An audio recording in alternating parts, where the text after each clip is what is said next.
Hi welcome all. മറ്റൊരു video നമുക്കിവിടെ പരിചയപ്പെടാം. ഈ ഒരു വീഡിയോയിൽ നമ്മൾ ഡിസ്കസ് ചെയ്യാൻ പോകുന്നത് ട്രഡീഷണൽ മാർക്കറ്റിങ്ങിനെ കുറിച്ചാണ്. നിങ്ങൾക്ക് എല്ലാവർക്കും അറിയാം, ബിസിനസ് ചെയ്യുന്ന എല്ലാവർക്കും പൊതുവെ അറിയുന്നതാണ് ട്രഡീഷണൽ മാർക്കറ്റിംഗ് എന്ന് പറയുന്നത്. പണ്ട് മുതലേ നമ്മളുടെ ട്രഡീഷണൽ മെത്തേഡുകളാണ് ഓരോ ബിസിനസ്സുകളും ഉപയോഗിച്ചിരുന്നത്.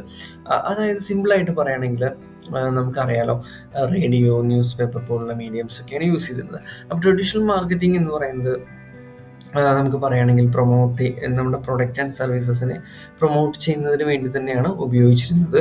അപ്പോൾ അന്നുണ്ടായിരുന്ന ടെക്നോളജീസ് ഉപയോഗിച്ചിട്ടാണ് ട്രഡീഷണൽ മാർക്കറ്റിംഗ് ചെയ്തിരുന്നത്. അതായത് നമുക്ക് സിമ്പിളായിട്ട് പറയാം, അന്നത്തെ ചാനൽസ് എന്ന് പറയുന്നത് television, radio, print media, billboards, ചെറിയ magazines, direct mail, then mouth publicity, announcement, ഇങ്ങനെ ഒരുപാട് കാര്യങ്ങളുണ്ടായിരുന്നു. അന്ന് ചില ബുക്കുകൾ ഉണ്ടായിരുന്നു, അതേമാതിരി ചെറിയ നോട്ടീസ്, അങ്ങനെയുള്ള ഒരു മെത്തേഡാണ് കോമൺ ആയിട്ട് യൂസ് ചെയ്തിരുന്നത്. അതുകൊണ്ട് തന്നെ അന്ന് ഒരുപാട് ഡ്രോബാക്സുകൾ നമുക്ക് അതിലുണ്ടായിരുന്നു. കോസ്റ്റ് കൂടുതലാണ്, പിന്നെ നമുക്ക് പെട്ടെന്ന് എല്ലാവരിലേക്കും എത്തിപ്പെടുന്നില്ല, പിന്നെ എക്സാക്റ്റ് ഓഡിയൻസ് നമുക്ക് ഫൈൻഡ് ചെയ്യാൻ സാധിക്കുന്നില്ല. അപ്പോൾ കോമൺ ഓഡിയൻസിലേക്കാണ് നമ്മുടെ പ്രൊഡക്റ്റ് ആൻഡ് സർവീസസിനെ മാർക്കറ്റ് ചെയ്തുകൊണ്ടിരുന്നത്. അതുകൊണ്ട് തന്നെ കമ്പാരിറ്റീവ്ലി നമുക്ക് എക്സ്പെൻസ് കൂടുകയും റിട്ടേൺ ഓൺ ഇൻവെസ്റ്റ്മെൻറ്റ് നിങ്ങൾക്ക് ഇൻവെസ്റ്റ് ചെയ്യുന്നതിനനുസരിച്ച് നമുക്ക് റിട്ടേൺ വരുന്നില്ല എന്നുള്ള ഒരുപാട് പ്രോബ്ലംസ് ഉണ്ടായിരുന്നു. കസ്റ്റമേഴ്സിൻ്റെ ഫീഡ്ബാക്കുകളും അവരായിട്ട് കമ്മ്യൂണിക്കേഷൻ ചെയ്യാനുള്ള ബുദ്ധിമുട്ടുകളൊക്കെ നമുക്കുണ്ടായിരുന്നു എന്നുള്ളത് തന്നെയാണ്. എന്നാൽ അതിനൊക്കെ അപേക്ഷിച്ച് ഇന്ന് നമുക്ക് ഡിജിറ്റൽ മാർക്കറ്റിംഗ് ടെക്നിക്കുകൾ യൂസ് ചെയ്യുന്നതിലൂടെ നമുക്ക് ഈ പ്രോബ്ലംസ് ഒക്കെ ഓൾമോസ്റ്റ് സോൾവ് ചെയ്യാൻ സാധിക്കുന്നുണ്ട് എന്നുള്ളതാണ്. കാരണം അതിനെ കസ്റ്റമറെ അനലൈസ് ചെയ്യാനും കസ്റ്റമറുടെ ഫീഡ്ബാക്ക് അറിയാനുള്ള ഓപ്ഷൻസൊക്കെ നമുക്കതിലുണ്ട്. അപ്പോൾ ഒരു കമ്മ്യൂണിക്കേഷനാണ് നമുക്ക് ട്രഡീഷണൽ മാർക്കറ്റിങ്ങിൽ വളരെ ടഫായിട്ടുണ്ടായിരുന്ന ഒരു കാര്യം എന്നുള്ളത്. മറ്റൊന്ന്, നമുക്ക് ടി വിയിലൊക്കെ ഒരു പരസ്യം കൊടുക്കുക, പത്രത്തിലൊക്കെ പരസ്യം കൊടുക്കുക എന്ന് പറയുന്നത് എക്സ്പെൻസീവ് ആയിട്ടുള്ള കാര്യം. എല്ലാ ബ്രാൻഡുകൾക്കും, എല്ലാ പ്രൊഡക്റ്റുകൾക്കും, എല്ലാ ബിസിനസ്സുകൾക്കും ചെയ്യാൻ കഴിയില്ല എന്നുള്ളതായിരുന്നു. എന്നാൽ നിങ്ങൾ ഡിജിറ്റൽ മാർക്കറ്റിങ്ങിൽ ആലോചിച്ച് നോക്കും, മിനിമം 1000 റുപ്പീസ് ഉണ്ടെങ്കിൽ പോലും ഏതൊരു ബിസിനസ്സിനും ഒരു പ്രൊമോഷൻ സ്റ്റാർട്ട് ചെയ്യാം, എൻക്വയറീസ് ജനറേറ്റ് ചെയ്യാം, കസ്റ്റമറെ ക്രിയേറ്റ് ചെയ്യാം. അങ്ങനെ ഒരുപാട് ബെനിഫിറ്റാണ് നമുക്ക് ഡിജിറ്റൽ മാർക്കറ്റിങ്ങിൽ വരുന്നത്. ട്രഡീഷണൽ മാർക്കറ്റിങ്ങിനെ അപേക്ഷിച്ച് നോക്കുമ്പോൾ എന്തുകൊണ്ടും ഞാൻ പേഴ്സണലി പറയുന്നത് digital marketing is the best.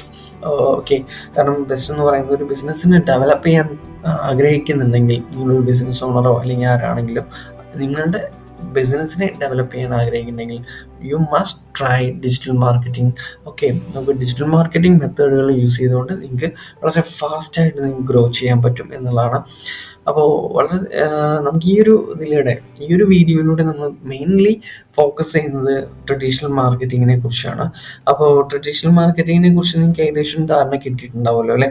അപ്പോൾ മറ്റൊരു പോയിന്റ് എന്ന് പറയുന്നത്, ട്രഡീഷണൽ മാർക്കറ്റിംഗ് എന്ന് പറയുന്നത് ഞാൻ ഓൾറെഡി പറഞ്ഞു, high cost, limited interactivity and compared to modern digital strategies and while it played significant role in the past. ഇപ്പോൾ നമുക്ക് വേറൊരു കാര്യം കൂടി ഡിസ്കസ് ചെയ്യുകയാണെന്നുണ്ടെങ്കിൽ, ഇപ്പോൾ നമുക്ക് ഒരുപാട് ക്രിയേറ്റീവായിട്ടുള്ള കാര്യങ്ങളൊന്നും നമുക്ക് ചെയ്യാൻ കഴിയില്ല എന്നുള്ളതും നമുക്ക് ട്രഡീഷണൽ മെത്തേഡിൽ വളരെ വലിയൊരു ഡ്രോബാക്ക് ആയിട്ടാണ് എനിക്ക് തോന്നിയിട്ടുള്ളത്.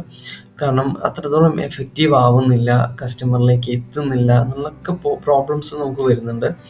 പിന്നെ നമുക്ക് പറയുകയാണെന്നുണ്ടെങ്കിൽ അന്നത്തെ ഒരു സിറ്റുവേഷൻ വെച്ച് നോക്കുമ്പോൾ നമുക്കത് അത് അങ്ങനെ ചെയ്യാൻ പറ്റുള്ളൂ. കാരണം ഇന്നിപ്പോൾ നമുക്ക് 5G ടെക്നോളജിയും എല്ലാ ഇൻ്റർനെറ്റ് കണക്ഷനൊക്കെ എല്ലായിടത്തും നമുക്ക് അവൈലബിൾ ആണ്.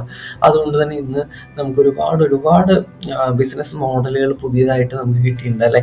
ഇ കൊമേഴ്സ് എന്നുള്ള ഒരു കൺസെപ്റ്റ് കിട്ടിയിട്ടുണ്ട്, digital selling, YouTube marketing, video marketing. എന്നിപ്പോൾ യൂട്യൂബിലൂടെ പോലും നമുക്ക് വരുമാനം നേടാൻ പറ്റുന്ന രീതിയിലേക്ക് ഈ ടെക്നോളജി നമുക്ക് യൂസ്ഫുൾ ആയിട്ടുണ്ട്. ചെറിയ കുട്ടികളടക്കം ഇന്ന് ഡിജിറ്റൽ ടെക്നോളജി ഉപയോഗിച്ചിട്ടും നല്ല രീതിയിൽ ഇൻകം ക്രിയേറ്റ് ചെയ്യുന്നുണ്ട്. ബിസിനസ് ഓണേഴ്സിന് കൂടുതൽ പ്രോഫിറ്റബിൾ ആക്കാൻ സാധിക്കുന്നുണ്ട്.